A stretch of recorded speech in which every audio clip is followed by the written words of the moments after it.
So, since it's today, Labor Week, as of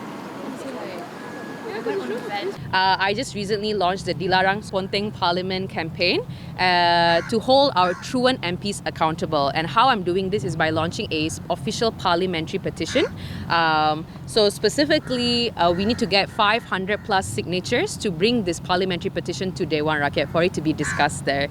So today is my third public signing session, and actually we've already reached more than 500. Specifically, I already have about 800 signatures in hand already, which is more than enough.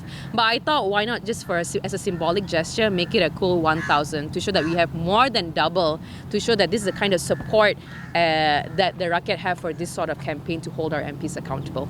I think at first I thought this was quite a mild and straightforward political campaign, but maybe some people disagreed. So, for example, last week I was doing my public signing session at Perdana Botanical Gardens, and while I was there, I was actually evicted out by the DBKL officers, specifically the Kuala Lumpur City Hall. They said that my official slogan, which is Dilarang Ponteng, is seen as a bantahan or objection, and therefore it constitutes as a protest that requires a permit. And even though my team of volunteers and I clarified with him, number one, we are not a protest, we are not a gathering, that we are just peacefully collecting signatures. We also clarified, even if we were a gathering, we actually don't need to we are not required to give a permit anymore according to the change in our law. He still refused to listen to us, and he still evicted us. So talking about parliamentary absenteeism, I think what shocks most people is when I tell them that according to our Malaysian Federal Constitution, our Malaysian MPs are allowed to be absent without reason for up to 6 months. Which is crazy. I mean, can you imagine not going to work without reason for even like 1 day, apatah lagi 1 week, right? And they face no consequences for it. I think so. The moment I said that, people were like, whoa, I didn't realize that we have so much leniency for our decision makers. So that's number one. That's the feedback that I get, is that people recognize that that's a bit absurd.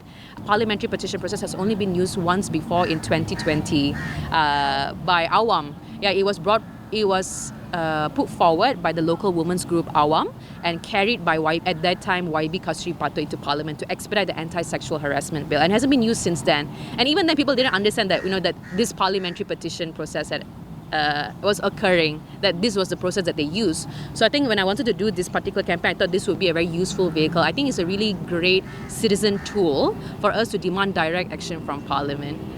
As working individuals, we are expected to contribute, right? We are just not expected to tap in, tap out. On the other hand, there's no regulations for our MPs. So I think it's very important that us as Malaysian citizens know what we can expect from our MPs and make sure that they do their job properly. Yeah.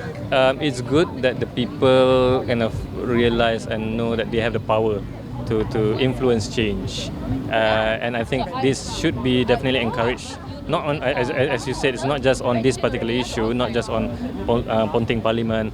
It can be on any other matters as well. We want the people to also realize that their power don't end upon just making the vote every 5 years for election, right?